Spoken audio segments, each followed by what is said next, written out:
emission control equipment, at this point in time, if we want to be sure that we remain compliant going forward as the standards are tightened, will require us to spend up to 300 billion rand in capital. Of course, we will not produce additional megawatts as a consequence of this expenditure. And in fact, we will consume more electricity to implement these mitigation measures. We therefore think that there is a confluence of opportunities here that actually presents an opportunity for South Africa to accelerate the decarbonization of its generation fleet by accessing so-called green financing. And that green financing should allow us to bring online on concessional terms with financing provided by international developmental financing institutions as part of a just energy transition. Just to put that into perspective, why would anybody want to pay South Africa to reduce its carbon footprint? First of all, climate change obviously is a global phenomenon. But secondly, our average cost to mitigate 1 ton of carbon is $7. In Europe, that cost is in excess of $400.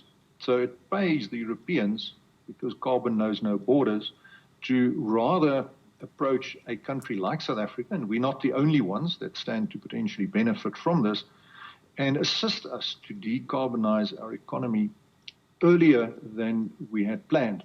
Now, if we are able to implement such a just energy transition with the emphasis on just, we also have to look after the interests of workers and investors in the coal value chain, then we will be able to avoid this 300 billion rand, or at least a significant proportion of that. So we believe that there are alternatives, that these alternatives are economically viable, and that we will not be required to spend extraordinary amounts of money to mitigate our emissions at power stations with only a short period of time left to operate. Of course, we have to comply with the law.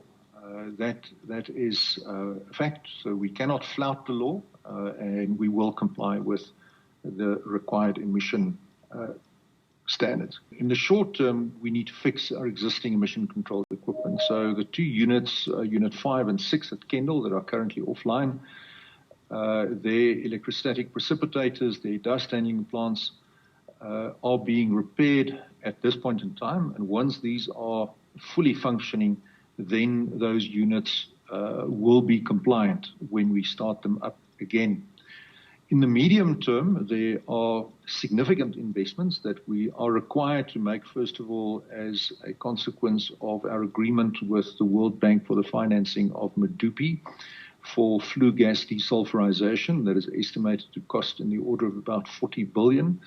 However, there are also opportunities for us to investigate the other operational parameters that we can control in order to reduce the requirement for capital investment. And an example of this is a project that had been put forward to install fabric filter plants at Tutuka.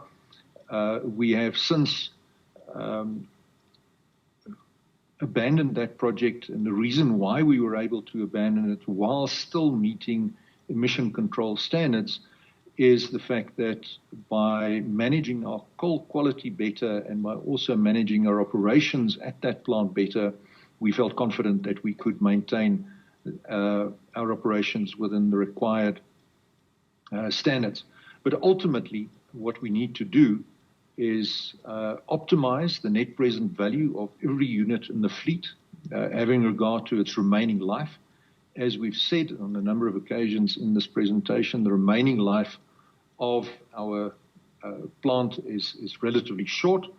So for us to make multi-billion rand investment on a plant that has 3 to 4 years left to run doesn't make a huge amount of economic sense, and it would certainly be counted as wasteful and fruitless expenditure, and therefore we would need to consider whether we can be in a position to bring forward the retirement date of such a plant, consider it for repurposing and repowering, and as I've said, potentially take advantage of the fact that we can access green financing to bring new capacity onto the grid.